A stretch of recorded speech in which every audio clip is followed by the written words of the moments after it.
conference committee for inviting me. The working title of my presentation is rather long. It's called Towards War and Violence in a Way, a violent echoing of the historical avant-gardes in Yugoslav performing arts and its alternatives in feminist performance art. I will dissect it. If I go too fast, just politely call. I took the assignment and invitation of a committee as sort of a thought experiment. I felt at the time of applying it is necessary to address the problem of also currently emerging and persisting war zones by analyzing certain fascist normalization of violent discourses that historically precedes the worst conflicts and the problem of tolerance for violence and its permeability. My focal point was to address the topic of violence and war. In the works of historical avant-gardes, I will use mostly Italian futurism. But nevertheless, the objective of this paper is to offer an alternative to the discourse of violence. I'm doing so by revisiting the works also in futurism and later Yugoslav avant-garde feminist performances. I hope I'll manage to get there. So, I will be doing this analysis through the concept of so-called weak resistance. By that, I'm thankfully using one of the reference points of this conference, inspiring the work of Eva Majoska, who writes about the politics of counter-publics, e.g. about the politics of women, oppressed minorities, including lower working classes, indigenous people, blacks, etc. And she is by that same act, by analyzing, highlighting, supporting the political agency that is invisible, often happening behind the mainstream politics. I would like to combine this approach with reading of the performances via the following perspective. When reviewing Jasmina Tumba's feminist book on Yugoslav feminist performance art and Jugoslavenkas, Dorothy Orchik stated that Tumba's approach, categorizing contemporary artists as Jugoslavenkas, could be seen as an act of resistance against the current nationalistic political climate. As a point of departure, I took Marinetti's notorious military futuristic stance, which is often popularized in a quote. So, I will just scroll through this fastly. Am I going too fast? No. Okay. I will just go through this fastly because I presume you know I would like to draw a picture about it and I wouldn't like to stop too long at Marinetti, yet I would like to present some sort of historical background. So as we know, on the 20th of February 1909, on the cover of French Le Figaro, it was published the Futurist Manifesto from the Futurist movement author and founding father Filippo Tommaso Marinetti, and by that founded Italian Futurism, which I found artistic and political movement. So under point 9 he stated Guerra sola igiene del mondo, which in English is putting war in relation to cure, hygiene, cleanser. There are different translations to the sentence. Implicating the disorganized state of the world as a chaotic and sick place of decadence, a world in need of a cure and medicine, healing with a purge, while the war and violence were seen as tools that will purify the world. Seemingly, just one of the typical provocations of the historical avant-garde, aiming for shock of bourgeois morale, abstract, artistic, and distance from real life.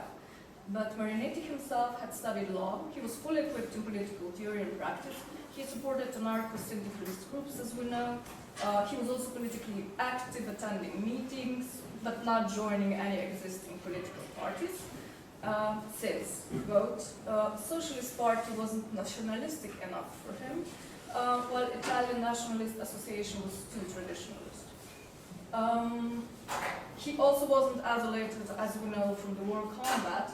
In 1911, he visited Tripoli, Libya, as war correspondent, and then when Italy, with delay, entered the First World War in 1915 by declaring war to Austro-Hungarian Empire, he, alongside with his fellow futurist colleagues, among 600 volunteer soldiers, joined them in the Lombard Battalion of volunteer cyclists and automobilists.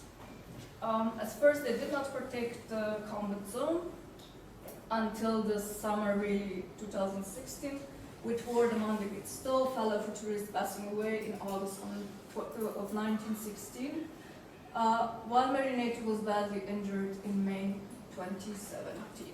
Okay, there were some of the historical facts. I will now delve into the matter. Why I'm describing this is to track the changing Marinetti's relation toward war and violence, depending on socio-political context and his practical involvement in combat. As we may notice, there was no change in Marinetti's positive stance towards the war as such. The only one that was however short-lived, and we can read in his war diaries in times, quote, when on May 14th, 1917, he himself was wounded and taken to hospital, this aestheticization of battle scenes gave way, at least for a while, to realistic descriptions of the brutality of war. But 2 weeks later, he sang the praise again. So in the light of today's rise of fascist political tactics, far-right nationalism, emergence of new war zones, what can be here critically observed and I was interested in is the danger of certain normalization of fascist discourse, tolerance for violence, even war propaganda, especially in the context of later sympathization of Marinetti and the second futurism between Mussolini's fascism. In his book, How Fascism Works, The Politics of Us and Them, Jason Stanley defines 3 crucial characteristics: information and establishment of the fascism. First is creation of the mythical past, propaganda, promotion of anti-intellectualism, creating a state of unreality, sexual anxiety, hierarchy of human worth, feelings of victimhood among the dominant population, law and order, appeals to the heartland, and a dismantling of public welfare and unity. I'd like to specifically focus here on sexual anxiety. What we're dealing here is a male-centered ideology based on patriarchal concept of the family that feels threatened by any kind of attempts of gender inequality. It comes as no surprise that Italian futurism is, quote, among the various European avant-garde movements of the first half of the 20th century, one of the most deeply marked by misogynist worldview. So under point 9 of the manifesto, Marinetti also wrote, we wish to glorify the war, the sole cleanser of the world, militarism, patriotism, the destructive art of libertarian, beautiful ideas worth dying for and scorn for human, as we know. In point 10, then he continued to underline, so to avoid any miscomprehension of the underlying sexism in misogyny, to pose against feminism as well. But despite that, as we know today, futurism was not without its female, even feminist representatives. As Günther Berghaus writes, he was in 1980, so 70 years later, surprised to see that futurism wasn't entirely in male domain and that, quote, futurism as misogynist precursor of fascism needed to be critically scrutinized.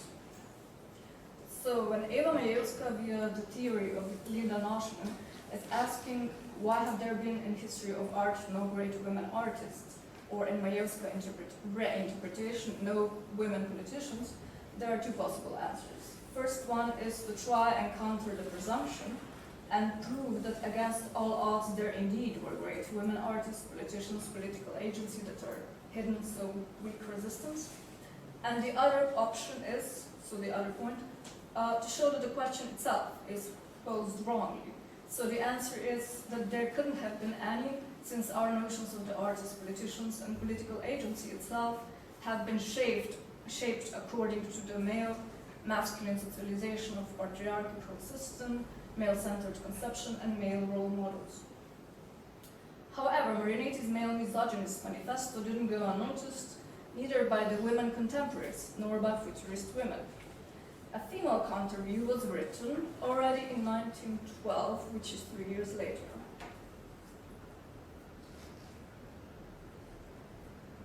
It was written by a French dancer, versatile artist, writer, painter, Valentine de Saint-Point, as we know, or you may not. But her manifesto, the title was Manifesto of the Futurist Woman, an answer to Marinetti. But her manifesto is nevertheless exactly what it claims that it is. The Sun-Pont Manifesto is a manifesto of the futurist woman, still written in support of Marinesi's first futurism, not yet departing from its fascist ideology or war propaganda, supporting its aggressive, viral, violent creative energy, even cruelty or war cry, the Nietzschean overcoming of the lost human in his quest for Übermensch. She is just attempting seemingly to establish women as its equal addressee. But even here, women are still seen as the other, secondary, the supportive element to the male counterpart, who is herself not yet heroic, but merely a trophy, so a lover, for his conquests. Quotes from the manifesto: "When you have to use your weapons, she will polish them. She is mostly utilized as a reproductive force, as a mother used to bear the next heroes." Another quote: "For the fatal sacrifice of blood, while men are in charge of wars and battles, procreate, and among your children, as a sacrifice to heroism, take fate's part." So she's still in favor of war, tolerance, cruelty. Feminine periods in history are still seen as negative, as well as soul femininity, peace, family life, sentimentality, romantic love, and mothers and wives should not come between their men and war. Instead, women should be tools to help their men overcome sentimentality, supporting the strong, courageous, and victorious. Quite Nietzschean. There is no empathy with the vanquished one, only violence and cruelty to the point of mutilation. So now what I was interested in was how this was echoing, not really going by direct effects or direct influences of those statements in Yugoslav performing art. So two responses came to my mind. Firstly, and I'd like to understand this as art performance as ideological criticism, but also as this weak resistance. So, as an intermediate point of weak resistance, I would like to use the performance from Slovenian Mladinsko, also known as youth theater, Žrtve Mude Bum Bum. I don't think it's seen anywhere here on the photographs. It was done in 1975. The Victims of the Bang Bang Fashion is the English title. The form of and it was done in the 30-year celebration of Yugoslav liberation in the Second World War. The form and structure of performance was very clean and simple. It was organized as a military parade discussing historical fashion show, showing off history of military uniforms, thus indirectly presenting the history of European wars and battles. It is conducted out of female and male chorus and the connecting party conferencier. The male chorus is so really black and white structure. The male chorus soldier seems to have the lead role. They parade on the catwalk, singing marching songs, yelling threatening paroles, showcasing different uniforms, as well as national symbols and weapons, collecting medals and honors. While the females, on the other hand, again in gender stereotypical role, are staged in motherly roles, nurturing ragdolls representing children, slayed in the background in the name of freedom, as the text of the performance goes. The question who is victim here, as supposed in the title, seems rather clear. Females are reduced to weak supporters and providers, and the childbearers that enable the reproduction of the cycle, while the men bring death. Yet, as the critic reminds us, and also the author, Dušan Ivanović himself, there seems to be two crucial intersection points that deconstruct this black and white logic. So first is when the male chorus appears in the aftermath of the First World War as the wounded victim. This bandaged, amputated male body representing the unwanted war casualties under the bloodstains of an arbitrary national or religious symbols. Here the performance, despite its violent military tone and language, is really the heartbeat of transnational, anti-military, anti-war and pacifistic message. And the second one happens when the performance turns into criticism of communist ideology, as well as Yugoslav national liberation struggle and liberation movement, instead of its celebration, by making everybody partaking in war being the victim of its ideology. However, this scene was, according to the author of the text, Dušan Ivanović, edited out and censored on the public television in the footage. But despite, I can also The transmission instead ended in Victoria's tone and with the partisan resistance songs Hey Brigade, during the credits leaving the resolution of the performance in total submission to ideology. Despite censorship that disabled its critical message in the public sphere, I want to remind that, quote, possible political agency of non-heroic resistance or weak resistance that is inspired by Eastern European descent is giving way to necessity of persisting and struggling, so creating modes of survival in everyday life.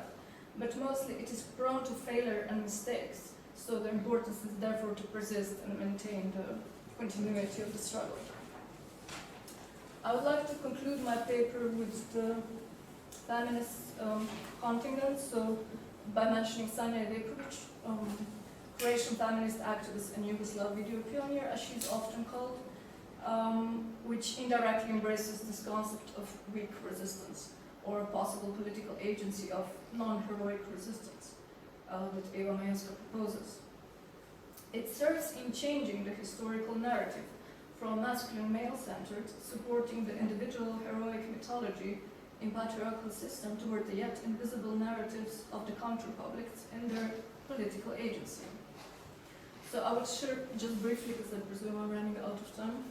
No? It's fine. I would like to remind here of her work Gen XX, 1997 to 2001, where Iveković exhibits a series of 6 photographs of world-famous female fashion models, such as Ljubljana Džubalista, but they're printed together with bolded Croatian female names, such as Nada Dimić, Anka Butorac, Ljubica Gerovac, Dragica Končar, Sestra Baković, Nera Saravić. First it was published in Politički Pop magazine Arxi. While small print on the advertising posters was stating their short biography. So the names of the covers represent the erased, half-forgotten, today unknown heroines of the Yugoslav-Croatian national liberation movement, who mostly died prematurely and tragically during the Second World War, but are today erased from collective national memory. The alienation or verfremdings gesture in Iveković's known fashion or collage does not involve only criticism of nationalism or offering the empowerment of the Eastern European woman or protest against the sexist gender stereotypization. Rather, it is a protest and resistance against the nationalistic, patriarchal, and ideological appropriation of the historical narratives, exclusion and elimination of the women's lives from national mythologies. The weak resistant allies as represents and supports this kind of politics and political activities done by those excluded or outside of mainstream politics or even public space that is exclusively reserved for the reproduction of the existing most of political. Now I'd like to conclude with a quote of Eva Majenska herself, which is also connected to the topic of the conference. I think that with the impurity and in-betweenness typical of semi-peripheries, clearly demonstrate how such classical models of politics as Habermas' public sphere require critique and replacement because they contain exclusive presumptions as the private-public divide, which artificially cuts our lived experience into those who can and those who cannot be political, despite a world where everything can be a political matter. Thank you.